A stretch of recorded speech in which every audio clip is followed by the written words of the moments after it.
Gloria sea el nombre de Jesús. Alabado sea el nombre de Jesús. Vive Jesús. Como anunciamos en el devocional, al comenzar el servicio en el día de hoy vamos a comenzar una serie de mensajes relacionados con la venida del Señor. Los hemos titulado Hasta que Él venga.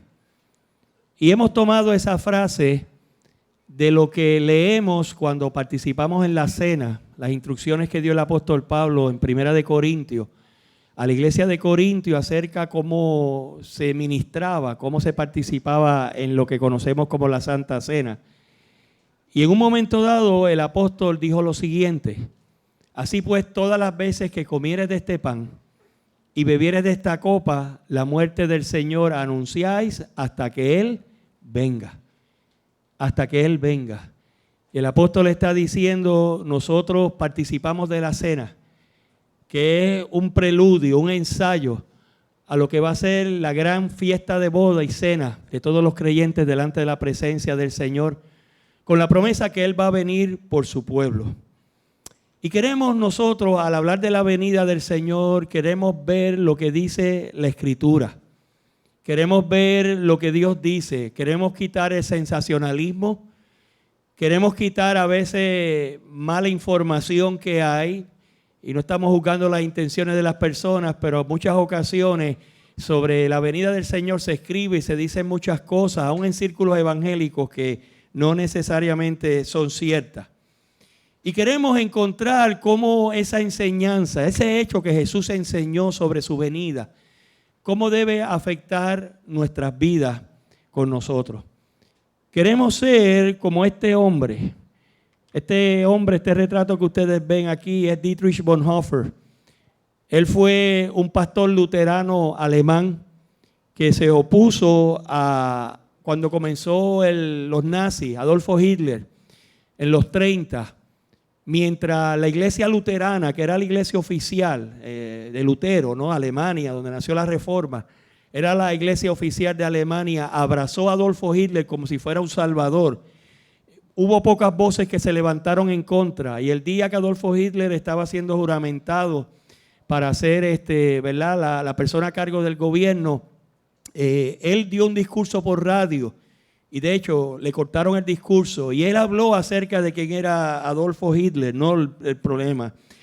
Él luchó en contra, ¿verdad?, de este movimiento porque entendió que era un movimiento que iba en contra de la palabra de Dios. Y eventualmente fue arrestado. Y unas semanas, de hecho, antes de que acabara oficialmente la Segunda Guerra Mundial, en mayo de 1945, lo tenían preso y lo ahorcaron. Murió por su fe en el Señor. De hecho, hay una biografía bien tremenda acerca que habla de todos esos detalles, que es conmovedora, que yo he tenido la oportunidad de leer. Y esta es una figura extraordinaria. Él habló del discipulado. Él habló del costo de la cruz y de ser discípulo de Cristo, lo que significa. No solamente fue una persona que luchó, ¿verdad?, en contra de un mal que se llamaba los nazis, ¿verdad?, sino que también le habló a la iglesia.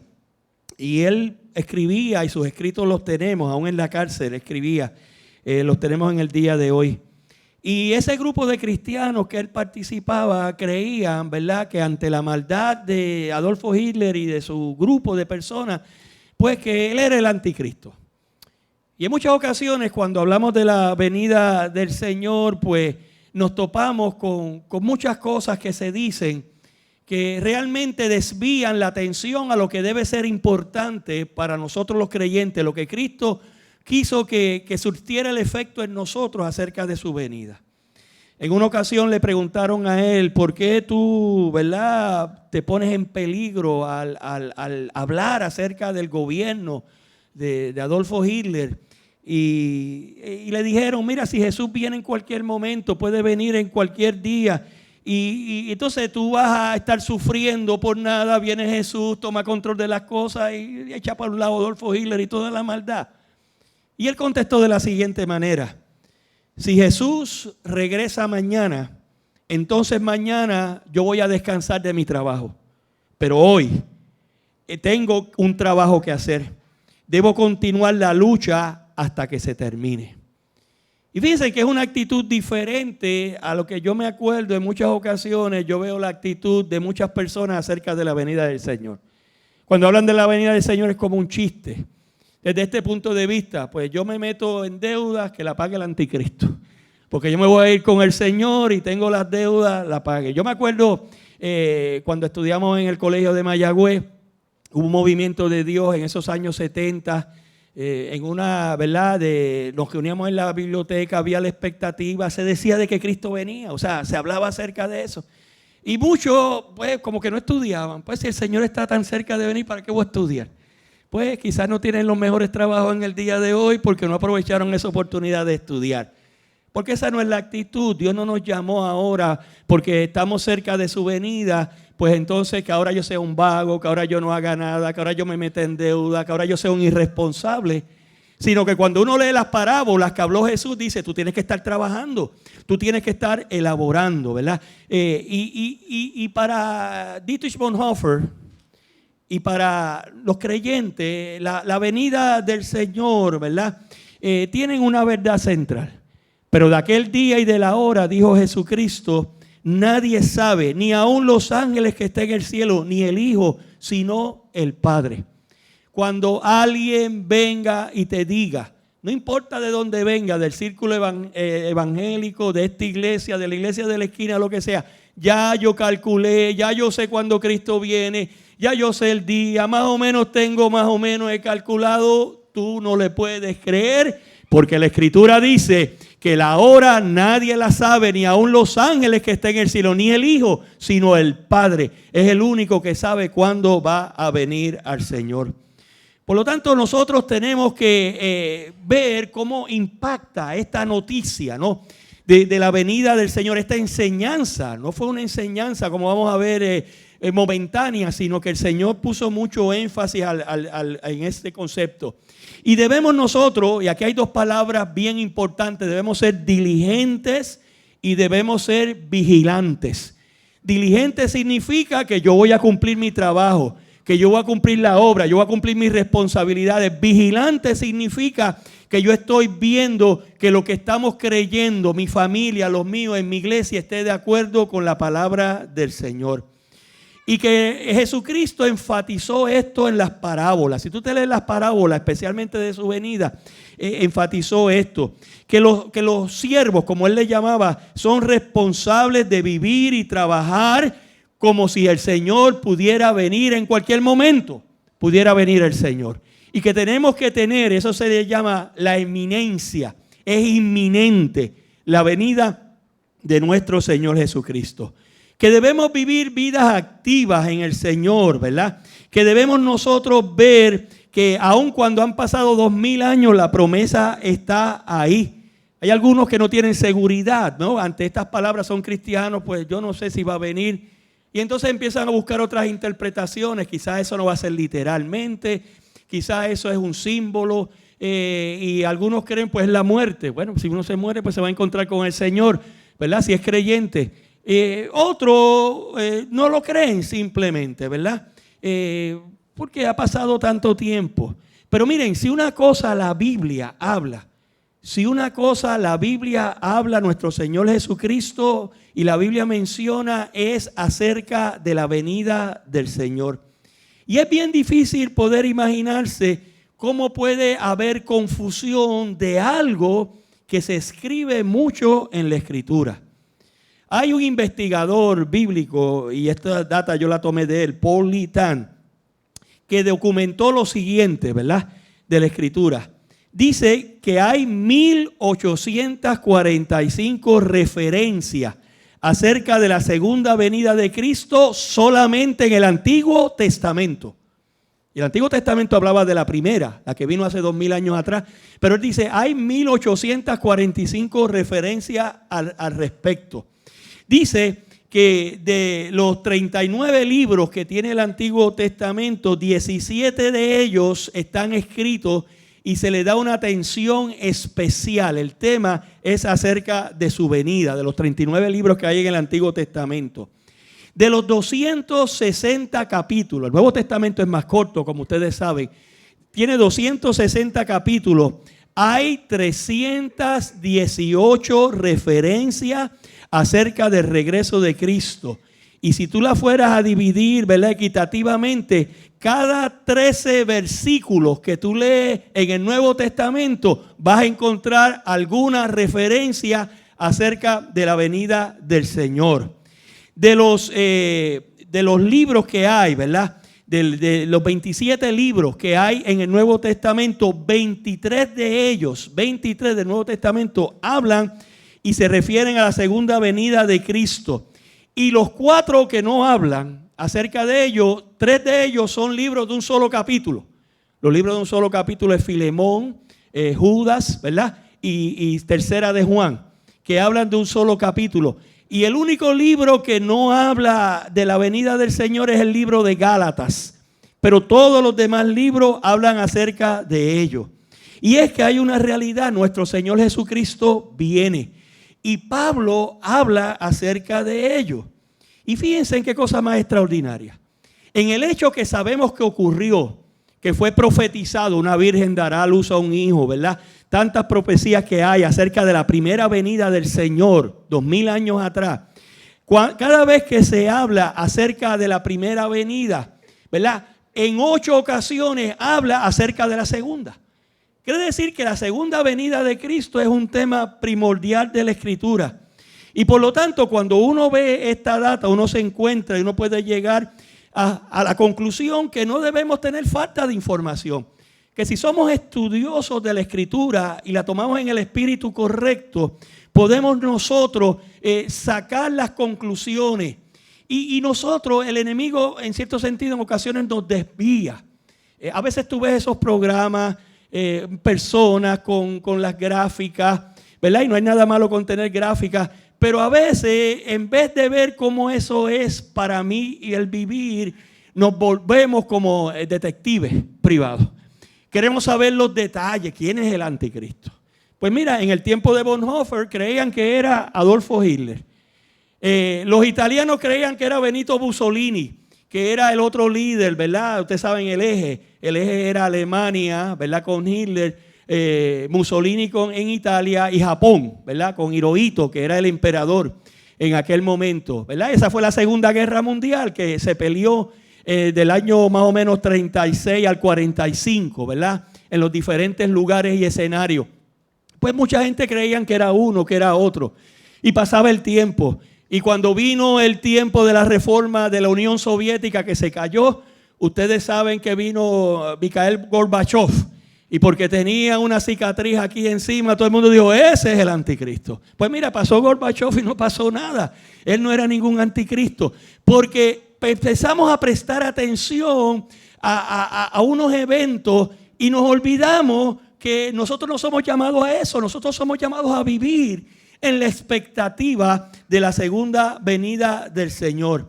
Y por lo tanto, nosotros tenemos un reto como cristianos y es entender qué significa el hecho de que Cristo venga. No entender quién es el anticristo. Es más, yo me acuerdo que unos años atrás yo leí acerca de, ustedes saben, ¿verdad?, del mercado común europeo, todas esas cosas, ¿verdad? Que si el rey de España, Juan Carlos, era el anticristo, pues mira, se fue, ya renunció y viene Felipe y yo no sé lo que ellos han hecho. O sea, cada vez que tratamos de decir es esto, es aquello, encontramos que no es cierto porque no estamos acercándonos a la venida del Señor en la manera correcta. No estamos sacando las lecciones que el Señor quiere que cambie nuestras vidas y que nos haga diferentes. La Biblia dice que van a venir falsos profetas, que van a venir falsos cristos, que ellos van a hacer hasta maravillas, van a llevar los titulares de los periódicos, de la televisión, de los noticiarios, ¿verdad? Pero nosotros, en vez de estar buscando el anticristo o estar buscando, nosotros tenemos que evangelizar, tenemos que llevar el evangelio. Eso es lo que nos dice las Sagradas Escrituras. Y que debemos vivir como dice en el libro de Tito, esta esperanza bienaventurada de que Cristo viene y que Él ha cambiado nuestras vidas. Bendecido sea el nombre del Señor. Por lo tanto, queremos que la Biblia nos hable. Y ustedes van a ver en estos mensajes, ¿verdad? En el día de hoy queremos hacer énfasis. Queremos oír lo que dice el Maestro. Queremos oír lo que dice Jesús sobre su venida. Queremos sacar las conclusiones correctas. Queremos vivir en la manera correcta que el Señor nos manda a vivir a nosotros. Y nuevamente esta generación pues también ha tenido sus momentos en los círculos evangélicos. Por ejemplo, Israel se hizo nación en el 1948.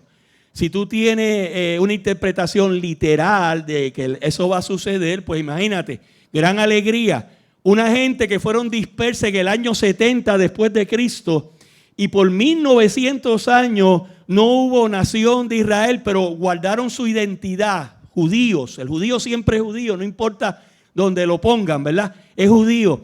Y entonces en el 48, debido al holocausto y a ¿verdad? La maldad que hubo, pues se levantó el pueblo de Israel, que lo conocemos hasta el día de hoy. Pues en 1988 la gente dijeron 40 años. Y cuando dijeron 40 años dijeron, esa es una generación. Y Cristo dijo que no pasaría una generación que Él volviera y todo el mundo estaba emocionado. 1988, ahora va a venir Cristo. Pues miren, Cristo no vino en el 1988. Se levantó uno en el 94 y dijo, bueno, yo he calculado y yo he sumado y yo he gestado. ¿Ves? Nuevamente yendo en contra de aquello que dice aquel día, la hora, nadie lo sabe, ni aún los ángeles. No, ya yo lo calculé. No, nos equivocamos. Realmente es 40 años, pero hay que sumarle uno. Es el 94. Y vendió libros como loco, porque a veces uno no sabe si lo dice para vender los libros o no, ¿verdad? Y dio conferencia y todo el mundo estaba, y pasó el 94, no pasó. De hecho, los otros días, ese volvió otra vez y dijo, no, calculé de nuevo. Y entonces, como vemos que no pasa, ustedes no sé si ven a veces televisión cristiana, que a veces es una bendición, pero a veces es un revolú.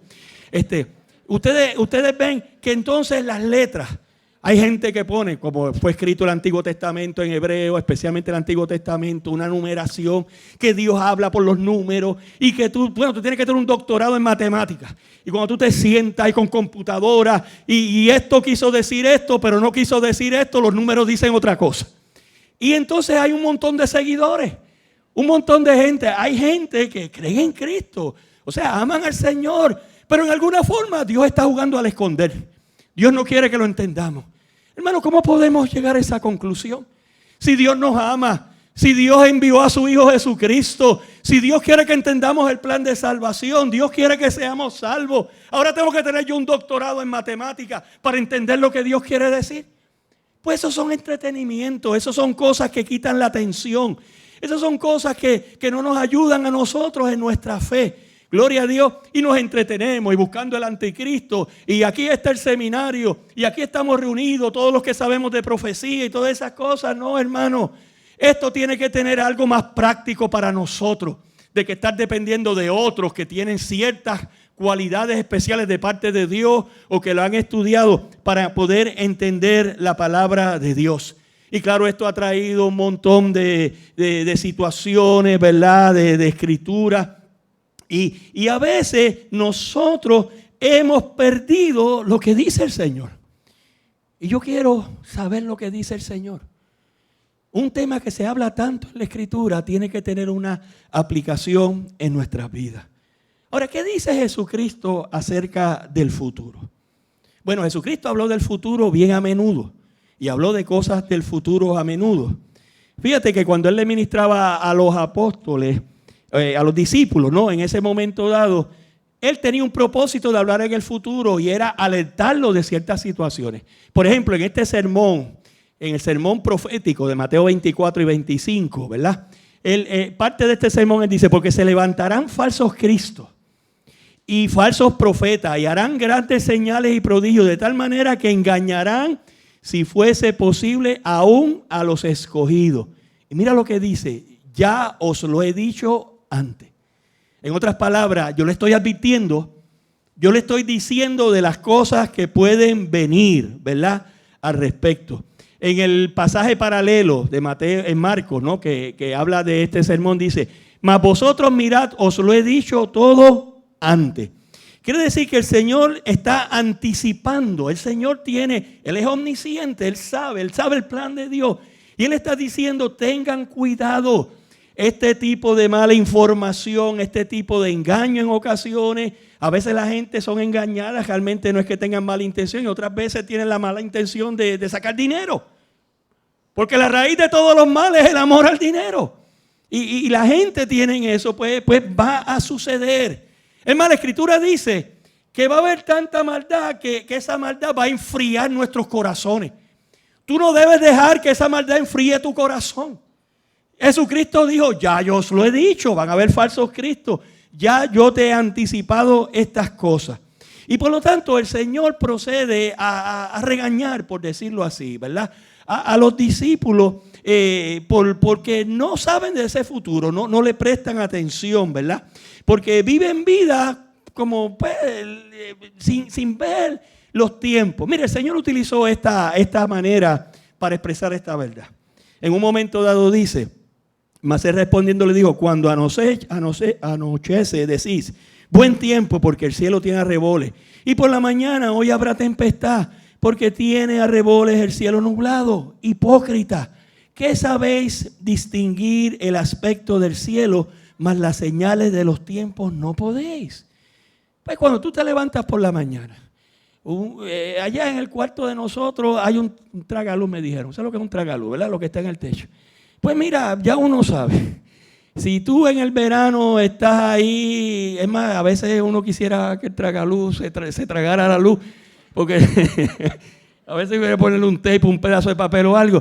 Pero tú ves ese que es verdad bien brillante, tú dices, wow, el día hoy va a estar soleado. Pero otras veces tú ves que son las 5:30, las 6 o que 6 algo y tú ves que está nublado, hoy va a llover. Yo veo los tiempos, yo puedo predecir. Yo puedo decir, el día se ve nublado y si ve nublado va a llover. Y, ¿verdad? Hay posibilidad de llover o si hace sol, pues va a ser un día soleado. Y el Señor le dice, ¿por qué ustedes no utilizan el conocimiento, lo que yo les he hablado, lo que yo les he dado acerca del futuro, ¿verdad? Por lo tanto, nosotros tenemos que mirar, no mirar toda esta cuestión de cálculo, de gente. Miren, hermano, miren. Entonces esta particularidad de que el rapto es para unos poquitos nada más. Y por cierto, yo soy el que los controlo. Yo que soy el predicador, soy loco. Yo te digo quién es el que va y quién es el que no va. Pues ¿quién se va al rapto? El que está en Cristo. El que está viviendo, el que ha sido cambiado para Dios. Pero esta cosa de que entonces yo defino, y como se habla de una fe en Cristo, que es lo que dice la Biblia, una fe en el trabajo, la obra completa de Cristo en la cruz del Calvario, pues como yo tengo que diferenciarme de otro, dice, no, pero tú tienes que orar, tú tienes que ayunar, tú tienes que hacer esto, ¿ves? Lo convertimos en un evangelio de obra. Cuando eso no es así, no hay nada malo en orar, no hay nada malo en ayunar, no hay nada malo en buscar de Dios, pero eso no me da la salvación. La salvación me la da Cristo Jesús. Él es el que me cambia, Él es el que me transforma, gloria a Dios. Y yo pretender ahora de poner una tabla aquí y cada vez que usted venga aquí el domingo, ¿cuántas veces tú ayunaste en esta semana? ¿Y cuántas veces oras? Ah, pues no, espérate que te vas a quedar, no te vas a ir en el rapto. Hermano, no hace sentido. ¿Ve? Nos perdemos lo que es el mensaje. ¿Cuántos entienden lo que yo le estoy tratando de decir? Y eso es lo que queremos nosotros poder hablar en el día de hoy. Aleluya. Y Jesús pues relató el futuro, habló del futuro, ¿verdad? Utilizando situaciones del presente, ¿verdad? Situaciones que él veía, él las utilizaba. Y fíjense que él habló del futuro y lo conectó con situaciones del presente. Las profecías del Nuevo Testamento constantemente están entrelazadas, ¿verdad? Con una exhortación, con una advertencia. ¿Cómo debemos nosotros vivir nuestras vidas? Por ejemplo, no se turbe vuestro corazón. Creéis en Dios, creed también en mí. En la casa de mi Padre muchas moradas hay. Si así no fuera, yo se lo hubiera dicho, voy pues a preparar lugar para vosotros. Le está hablando del futuro. Está hablando después que se muera. Está hablando diciendo, ya yo les dije que yo voy a resucitar. De hecho, los discípulos estaban bien perdidos en eso, con una tristeza tremenda. Yo voy a resucitar. Y entonces él está hablando, yo voy a prepararle lugar en el cielo. Y el versículo 3, y si me fuere y os preparare el lugar, vendré otra vez y os tomaré a mí mismo, para que donde yo estoy, vosotros también estéis. ¿Ve? Él predijo un evento. Él dijo, esto es lo que va a suceder. Lo dijo de antemano, los vio tristes. Claro, él hablaba de muerte, me voy a morir, me voy a morir, me voy a matar. Pues los discípulos pues se deprimieron. No se deprime cualquiera. El ambiente era de tristeza, pero le dice, hay una esperanza. Yo vengo de nuevo, gloria sea el nombre del Señor. Y yo vengo por la iglesia. Y fíjense que él lo dijo, la razón más adelante, en ese mismo libro, estas cosas. De hecho, en este mismo ambiente, ¿no? El ambiente horas antes del morir. Estas cosas os he hablado para que no tengáis tropiezo. En otras palabras, si tú quieres saber lo que yo te estoy diciendo acerca del futuro, te lo estoy diciendo para que cuando suceda no te paniques. Cuando tú veas que hay gente, falsos profetas, que hacen señales, ya yo te lo dije, ya yo te lo advertí, no te dé pánico, no cunde el pánico, como decía, no cunde el pánico, sino que nosotros podamos, en ese sentido, saber, el Señor lo dio. Entonces en el 4, más os he dicho estas cosas para que cuando llegue la hora, os acordéis que ya yo lo había dicho, ya yo hablé, ya yo les dije, ya yo les anticipé. O sea, él utilizó situaciones presentes para hablar acerca del futuro. Y fíjense que Jesús revelaba el futuro para que entonces, cuando sucediera, en vez de paniquearse, los discípulos descansaran en él. Pudieran tener esa seguridad en él, ¿verdad? Y fíjense que esto es bien importante, porque descansar en el Señor en medio de las pruebas es lo que nos da sanidad a nosotros y nos mantiene a nosotros cuerdos. ¿Cuántos dicen amén a eso? Si tú pierdes la tabla, si tú cuando viene una crisis y empiezas a gritar y no sabes para dónde vas, mira, podrás creer en Cristo, pero tienes un problema bien grande. Pero el Señor dice, yo te estoy avisando para que cuando suceda, gloria a Dios, tú puedas estar tranquilo. Por eso es que el Señor dijo estas famosas palabras que citamos y tenemos que entender el contexto. Estas cosas os he hablado para que en mí tengáis paz. Él es el príncipe de paz. En el mundo tendréis aflicción, pero confiad, yo he vencido al mundo. Aleluya. Hay un futuro, hay promesas de parte de Dios. Y esto se va a poner peor antes que se ponga bueno, gloria a Dios. Y eso va a suceder. Y eso no es cuestión de Puerto Rico, eso es cuestión de todo el mundo. Estamos llegando a tiempos difíciles. Estamos en situaciones donde las estructuras que hay, que nos dan estabilidad como seres humanos, como sociedad, todo eso va a ser sacudido. Hay valores relativos, no hay valores que son eternos, absolutos. Todo es relativo. Ahora el matrimonio se puede cambiar, ahora podemos cambiar las definiciones de todo y eso va a traer consecuencias a nuestra sociedad. Y Jesús, en ese momento particular que estamos hablando aquí, estaba hablando de su futura muerte. Y él estaba diciendo, van a venir tiempos difíciles, pero ahí dice, confíen en mí, gloria a Dios, porque yo tengo el control de todas las cosas. ¿Y por qué Jesús puede hacer eso? ¿Quién es este Jesús? ¿Quién es este que puede hablar con esa autoridad? ¿Cuánta gente han dicho un montón de cosas? Y son unos charlatanes, ¿verdad? Y no podemos creer en él. ¿Quién es este Jesús? Pues mira, la Biblia nos dice que este Jesús es el Hijo de Dios y el Hijo del hombre. Aleluya. Él es totalmente Dios y totalmente hombre. Dos naturalezas, una sola persona. ¿Y por qué él tenía que ser así? Porque si él iba a representar a Dios, lo representaba en la persona de Jesús. Y si el hombre necesitaba un representante, era Jesucristo. Y en Cristo él reconcilió al mundo, gloria a Dios, y nos reconcilió a nosotros. Él es el Hijo del hombre y el Hijo de Dios. Jesucristo es el Hijo del Dios viviente, aleluya. Él caminó con un cuerpo en esta tierra. Por 33 años él se encarnó. Él vino a este mundo, la Biblia lo presenta como una tienda de campaña, un tabernáculo, o sea, las imágenes que nos ofrece. Él vino, él era totalmente Dios y entonces él murió en la cruz, pagó por nuestros pecados, fue sepultado, al tercer día resucitó y 40 días después subió a los cielos y entró al trono de Dios y se sentó a la diestra del Padre. Y por medio de él el Espíritu Santo fue derramado en nuestras vidas y en nuestros corazones. Ese es el Jesús que estamos hablando. Esas son las palabras de quien estamos escuchando. El que ha vencido a la muerte, aleluya. Y el que tiene el control de todas las cosas. Si alguien fue íntimo con Jesús en su ministerio en la tierra, fue Juan, el discípulo amado. De hecho, Juan, cuando escribe su evangelio, él como que habla en tercera persona. Él no se las echa. Yo era el discípulo amado, mira. Yo era el que jangueaba con Jesús. De hecho, él se le recostaba. Como era el más joven, algunos creen que tendría 18, 19 años. En ese momento, él se le recostaba sobre sus hombros, ¿verdad? Y entonces, ya anciano, muertos todos los discípulos, vemos que él escribe de una experiencia que tiene en la isla de Pasmo. Él tenía como 90 años para ese momento. Y ese Jesús que conoció en la intimidad, mira lo que él dice. Luego que lo ve con toda su gloria, dice, cuando le vi, caí como muerto a sus pies. Y él puso su diestra sobre mí diciéndome, no temas, yo soy el primero y el último, el que vivo y estuve muerto. Mas es aquí que vivo por los siglos de los siglos, amén. Y tengo las llaves de la muerte y del Hades. ¡Wow! ¡Qué presentación! Él tiene las llaves, aleluya. Gloria sea el nombre del Señor. La muerte no pudo sobre él, aleluya. Y el que pone su confianza en Cristo, la muerte no puede sobre él, sino que pasa de este mundo a una vida eterna con el Señor. Porque él tiene la autoridad, gloria a Dios. Escribe las cosas que has visto y las que son y las que han de ser después de esta. En otras palabras, no hay nadie como el Señor Jesucristo.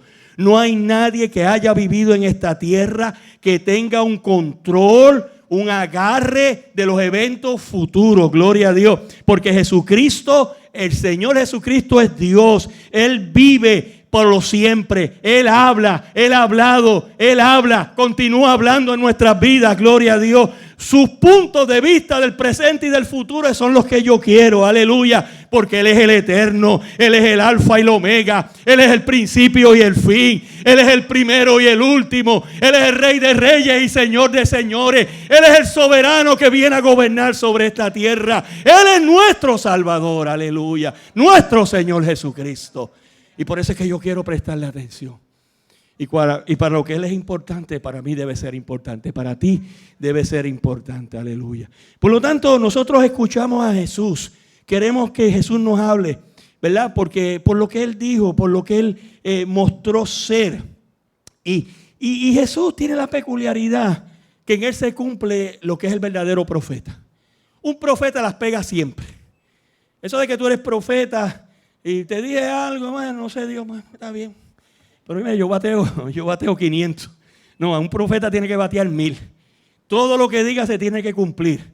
Si falla una, no habló de parte de Dios, porque Dios es el que está detrás del asunto. Y fíjate que Él está diciendo, confía en mí cuando yo hablo. Y a través del Nuevo Testamento Jesús dijo profecías que fueron no solamente de largo tiempo, ¿no? Han pasado 2000 años, algunas no se han cumplido, pero hubo algunas que se cumplieron en corto tiempo, que nosotros podemos ver. Por ejemplo, Él estaba caminando, Mateo 24, y había un edificio que era el orgullo nacional. Hay orgullo nacional que las naciones tienen. No era el templo de Salomón, pero era una sombra de lo que fue el templo de Salomón, pero era un edificio que se había tardado 47 años en construirse. Y cuando llegó Jesús todavía no lo habían terminado. Y miren lo que dice. Cuando Jesús salió del templo y se iba, se acercaron sus discípulos para mostrarle los edificios del templo. Como caminando. ¡Wow! Mira qué tremendo somos nosotros. ¡Wow! Mira qué orgullo. Esto lo dedicamos a Dios. No se parece al de Salomón, pero estamos ahí. Respondiendo, Él les dijo, ¿veis todo esto? De cierto os digo que no quedará aquí piedra sobre piedra que no sea derribada. ¡Wow! Hablando de algo que es orgullo nacional, de repente dice, a esto va a quedar en pedacitos. Ahora, déjame decirte, esto no es cualquier templito así con unos bloques de hormigón. Estamos hablando que cada piedra medida que se utilizaba era de 40 de mármol en muchas ocasiones, de 40 pies por 12 pies por 12 pies. Tú cargar eso, por eso es que se tardaron 40 y pico de años. Era algo monstruoso. Entonces era puesta otra piedra al lado, más o menos de la misma dimensiones. Y tú decir que no va a quedar piedra sobre piedra, Es tú decir, eso es imposible. Eso es imposible. Humanamente eso no puede ser. La estructura, había un lado que lo cubría de oro y estaba hecho para que cuando saliera el sol por la mañana reflejara en el oro. Nuevamente, no era el templo de Salomón, pero era un edificio extraordinario. Era un edificio que para esa generación era lo más bello que ellos habían visto. Para ellos era el orgullo nacional. Y de repente Jesús dice, eso no va a quedar. ¿Ves? De cierto os digo que no quedará aquí piedra sobre piedra. Y no pasó 40 años.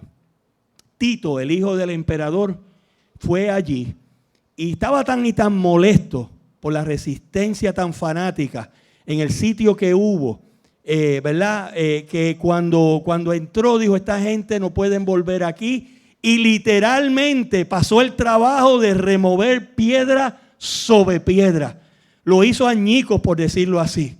No tenía una bomba, sino era más fácil, pero lo hizo a mano. Y él lo hizo y esa profecía se cumplió literalmente. Él tomó, por ejemplo, del fuego y tumbó las piedras y luego derritió el oro. Y en muchas ocasiones se llevaba el oro. Esa historia es fascinante. Ese sitio fue tan extraordinario. A veces es lo que hacían la gente. Yo lo leí eso en un libro. Venían y querían salir porque tú estabas sitiado y salían. Entonces alguien pasó la voz y que decía, no, se tragaron ciertas monedas de oro. ¿Y tú sabes lo que hacían esos romanos? Esos romanos eran malos. Venían y los cogían y allí mismo le abrían el estómago, ¿verdad? Le hacían un tajo de abajo para que se muriera, para sacarle el supuesto oro. Y como no sabía quién tenía oro o no, pues todos los que salieron por muchas semanas los mataban. Que salían para rendirse, los mataban. Esa gente sufrieron eso. Jesús lo profetizó. Sus palabras son ciertas, aleluya. También hay profecías a corto plazo, ¿verdad? A veces no son profecías de 1000 o 2000 años. Mira lo que le dice a Pedro. Cuando Pedro va y le dice, aunque todos se escandalicen de ti, yo nunca me escandalizaré. En otras palabras, yo voy a ser fiel a ti. Y Jesús le dijo, de cierto te digo que esta noche, antes que el gallo cante, me negarás 3 veces. Esa es una profecía de corto plazo. En ese día se dio. Gloria a Dios, batió 100%, aleluya. Él batió, el average fue 1000, gloria a Dios. Ustedes saben que cuando en béisbol, no, pues el average fue 1000, ¿verdad? Todas esas promesas se cumplieron de esa manera. En otra ocasión le dice, Jesús le dijo, todos vosotros os escandalizaréis de mí esta noche porque escrito está, heriré al pastor y las ovejas del rebaño serán dispersas. Ahí mismo capítulo, en el 56, pasaron unas horas, mas todo esto sucede para que se cumplan las escrituras de los profetas. Entonces todos los discípulos dejándole huyeron. Él todo, a largo plazo, a corto plazo. La definición de un verdadero profeta en el Antiguo Testamento es 100% en el punto. Y eso fue lo que le pasó a Jesús. Eso es lo que tiene que ver. Mira, inclusive de su muerte y su resurrección. Él lo profetizó. De entonces comenzó Jesús a declarar a sus discípulos que era necesario ir a Jerusalén y padecer mucho de los ancianos, de los principales sacerdotes y de los escribas y ser muerto y resucitar al tercer día. Lo dijo utilizando el ejemplo de Jonás, porque como estuvo Jonás en el vientre del gran pez 3 días y 3 noches, allí estará el Hijo del Hombre en el corazón de la tierra 3 días y 3 noches. Y fíjate, sucedió como dijo Jesús, aleluya. ¿Por qué? Porque nosotros oímos a Jesús por la manera, por lo que dijo, por la manera que Él vivió, pero sobre todo por la manera que nos amó. Seguimos a Jesús porque Él mostró su amor para con nosotros. Yo soy el buen pastor y el buen pastor su vida da por las ovejas. Gloria sea el nombre del Señor. Y más adelante, ¿verdad? Lo que Él hizo por nosotros no simplemente fueron palabras, sino que Él lo hizo. Mas Dios muestra su amor para con nosotros, en que siendo aún pecadores, Cristo murió por nosotros. Pues mucho más, estando ya justificados en su sangre, por Él seremos salvos de la ira. Porque si siendo enemigos fuimos reconciliados con Dios por la muerte de su Hijo, mucho más, estando reconciliados, seremos salvos por su vida. Vamos a ser salvos por su vida. Gloria a Dios. Él nos amó. El ladrón viene para hurtar, matar y destruir. Yo he venido para que tengan vida y para que la tengan en abundancia. Aleluya. Él es el que dio su vida por ti. Él nos amó. Por eso es que le prestamos atención a Jesús. Él es el único verdadero amigo. Nosotros tenemos que darle nuestra confianza, tenemos que creer en Él.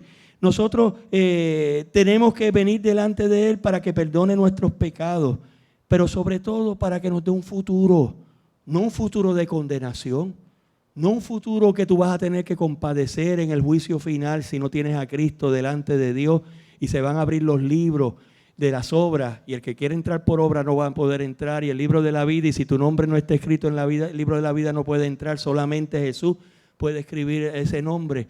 Él te evita todo eso porque Él te ama, porque Él no solamente te salvó, sino que te dio un futuro. Y yo sé para dónde voy. ¿Cuántos saben para dónde van aquí? El futuro Él me lo ha dado, Él me bendice mi vida. Y yo quiero caminar hacia ese futuro de la mano con Jesús. ¿Cuántos quieren caminar de la mano con Jesús? Yo no sé si ustedes, sus hijos cuando eran pequeños, o sus nietos, ¿verdad? Los que tenemos ahora nietos podemos relacionar eso. En muchas ocasiones, pues tú sabes, el nene ya 2 o 3 años, pues quiere ser más bravo que nadie, ¿no? Y se echa para adelante. Y de repente encuentra algo y tú vas detrás y se te fue de la mano. No, yo voy a hacer esto. Y de repente encontró un obstáculo grande y después viene para atrás y te coge la mano. Dice, espérate, no. Cuando yo camino contigo estoy seguro. Aleluya. Y cuando caminamos con el Señor estamos seguros. Aleluya. Él nos lleva de la mano en ese futuro. Aleluya. Él nos da un sentido de confianza. Él echa a un lado los temores. No nos ha dado Dios espíritu de cobardía, sino de poder, amor y de dominio propio. Y Él viene a ser nuestro refugio. ¿Cuántos saben que Jesús es el refugio? Bajo sus alas estamos seguros, aleluya. Podemos enfrentar las dificultades de esta vida, gloria a Dios, porque Él es una torre fuerte. Podrán venir los vientos y la tempestad, pero con Jesús estamos seguros, gloria a Dios. Ese Jesús viene pronto. ¿Cuántos saben que viene pronto? Él ha dicho que va a venir. Su récord es perfecto. Y yo quiero vivir mi vida. Yo no sé si vendrá en esta generación o no. Nosotros fuimos influenciados, gracias a Dios, por el ministerio de Gille Ávila. El ministerio de Gille Ávila trajo a perspectiva la venida del Señor. Y así Dios ha puesto ministerios de tiempo en tiempo, gente de Dios, gente que vivieron para Dios, que sus vidas son testimonio, una vida íntegra. Gille Ávila vivió una vida íntegra. Yo escuchaba, luego cuando anunciaron su muerte, el presidente de la junta, ¿verdad?, de directores, los ministerios tienen que tener como, ¿verdad?, una junta de directores como organización, ¿verdad?, que el gobierno, no que regule, pero que esté pendiente. Y él hablaba de muchas ocasiones, vivió desprendidamente. O sea, no hizo dinero, le daban $400 semanales por año, de eso sacaba 40 del diezmo y vivía con 360. Una vez se lo quisieron subir y como él no quería, se lo subieron y creo que le dieron 100 pesos más. Entonces lo que él hizo fue, dijo, bueno, está bien, me dieron 100 pesos más, entonces sacó, pues en vez de 400 son 500, sacó los 50, la diferencia que le bajaba a 360 se la dio al ministerio y siguió viviendo con los 360. Gloria a Dios. Y nos trajo la atención sobre la venida de Cristo. Gloria a Dios. Hay otros que han sacado provecho, pero nosotros queremos vivir a la luz de la venida del Señor. Inminente. Quizás yo moriré y el Señor no viene. Murió Gille y no vino el Señor. Pero tenemos que vivir ante esa eminencia. Nosotros, o sea, ese pronto que va a venir, la venida de nuestro Señor Jesucristo. Y queremos vivir siguiendo las instrucciones de Él. Porque Cristo viene. ¿Cuántos saben de que Cristo viene? Nuestro Salvador viene por nosotros. Vamos a estar en meditación.